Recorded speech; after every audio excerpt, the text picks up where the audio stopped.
damages. What do you, when you're looking at this right now, what BP is doing, what do you expect to happen? Because I know so many of us feel like a prophet. You know, we're like, okay, this is what they're going to do next. This is what they'll do next. I'm thinking that maybe this time it might turn it around a little bit as far as the politicians and the regulation, you know, the committees that regulate everything. They're so corrupt that since Obama's in office that they're going to have to change their ways a little bit. But I don't see BP ever changing until we kick them out, until they're gone. And I don't know if we can do that. They've got so much money and so much power, and I don't see it ever ending until they're out of here. Well, we saw them today having Lisa Murkowski by the short hairs.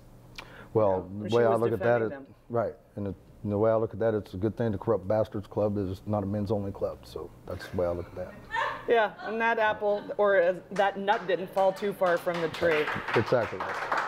So when, what is your best advice for people who are working for oil corporations right now who, and I know this, I know people in Alaska are seeing some of these practices while they're out there just the same way you did. Mm-hmm. What's your best advice to them? If you don't like it, get a different job. And stand up and speak up.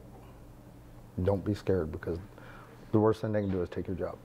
Do you think that the tests were falsified on the BP rig down there?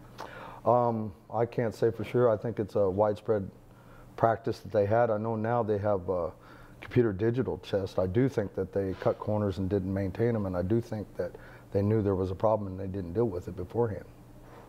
I don't know if they felt, you know, I've never worked down that in that area, but it's a culture that's everywhere.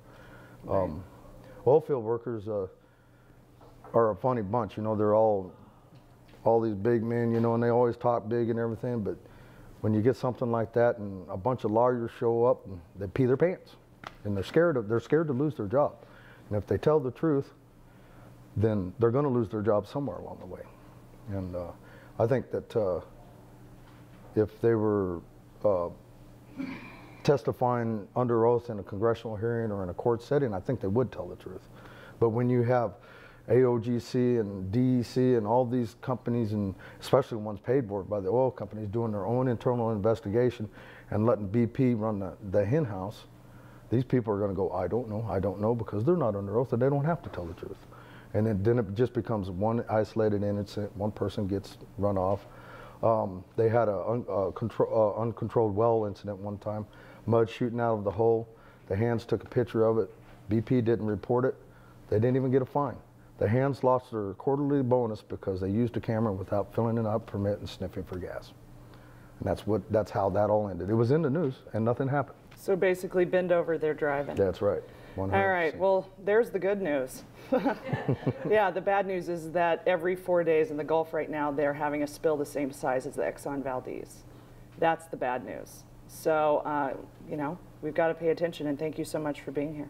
Thank you very much. All right.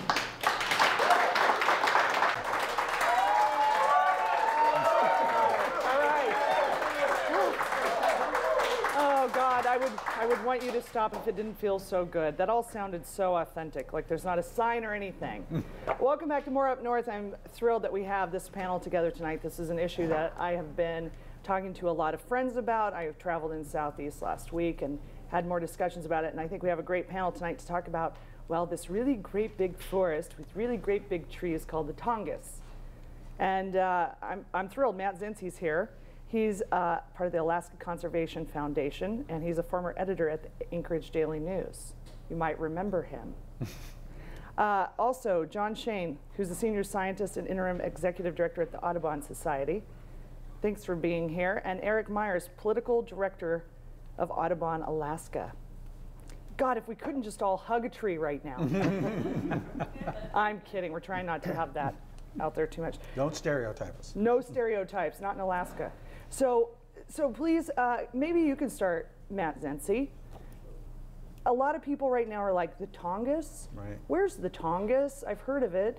I've been calling it the Tongass. I'm all confused. Yeah, right. Let's just go to 101 here with Tongass. Yeah, fair enough. Well, it's in southeast Alaska. It's the panhandle, the thumb of Alaska that sticks down toward British Columbia. Do you do this? Canada. Do you use your hand to show where you live in Alaska? Oh wait, it's like this. Yeah. Here's, Right, yeah. Here we That's the are, it's panhandle, down right, here. right. Use your hand to show Alaska. Right, exactly. And so almost all of Southeast Alaska is either the Tongass National Forest or Glacier Bay National Park. There's tons of islands, there's thousands of miles of coastline, and in the low elevations and in the river valleys, there grow these really huge trees. There used to be ginormous trees, you know, more than 10 feet around. Industrial logging started in the 1950s when 2 pulp mills went in, and they just chewed up these huge trees at enormous rates to make pulp that was used for diapers and shipped to Japan, and some of it was cut into wood. And really heavy logging of the areas that had the really big trees, and roughly half of the really big trees are gone. The big trees were not that common in the forest to begin with because a lot of the Tongass is rock and ice and glacier and mountaintop. It's the largest national forest, but the forested part is relatively small. The area that has the big trees is relatively small, and roughly half of the big trees have been logged, and there's a lot of contention over who's going to get the remainder. Is it going to get to stay standing, or are native corporations like Sea Alaska going to get it? Is the Mental Health Trust, Alaska Mental Health Trust, going to get it? There's a lot of contention for those trees because they're very valuable economically, but they're the last best habitat. They're the last best coastal rainforest on the continent, really. Wow, so all right, so John, maybe you can, why don't you talk about the value of these trees? I think there's probably different ways to calculate that value. Like on an open market, these trees that are 10 feet around, I don't know what they're worth, but what are they worth to you? Well, from a timber standpoint, those big trees, and the 10-footers are mostly gone now. I mean, there are just a few trees like that that are left, and they were never common. But a tree that may be 4 or 5 feet in diameter, an old growth tree that may be 400, 500, 600 years old, that's straight, clear grained, those are worth, you know, 10, 20,000 more than that for specialty products.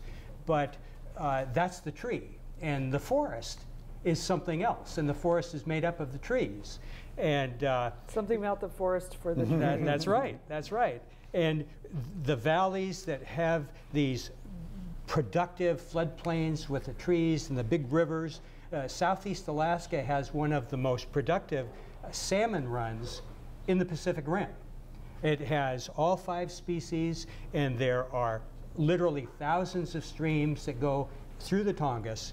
And those valley bottoms with the big trees, with the salmon, they have eagles that are nesting there. One of the highest nesting density of bald eagles in North America.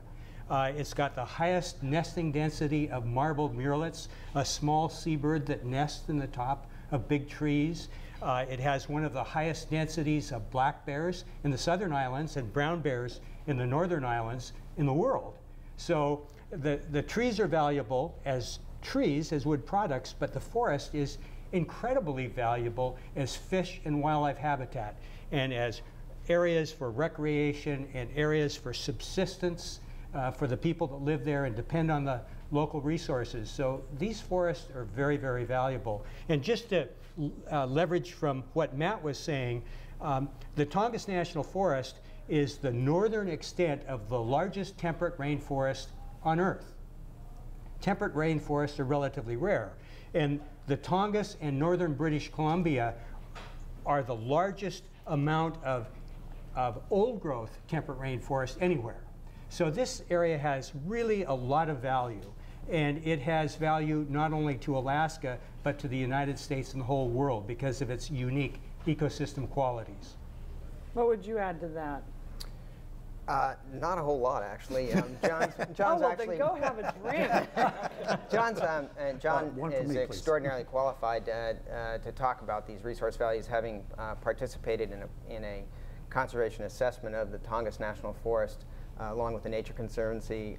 Audobon created an analytical tool which looked on a watershed by watershed basis throughout the entire Tongass to evaluate its productivity, its ecological values based on habitat considerations such as salmon spawning, estuarian productivity, bear habitat, deer habitat, And it provided a mechanism to look at all of the areas throughout the forest and evaluate them relative to one another in terms of their ecological significance. And as a result of that, we have been able to identify what is the best of the best that's still remaining. And keep in mind that because the forestry practices that went on early on basically targeted the biggest trees, the forest has already experienced a great deal of heavy logging in some of those river valleys where the big trees were.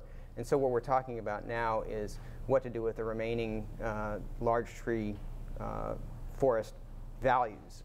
And that has come to the fore and come to focus with regard to the proposal that's now pending before Congress that would transfer lands potentially out of the national forest and give them to a private corporation, the Sea Alaska Corporation.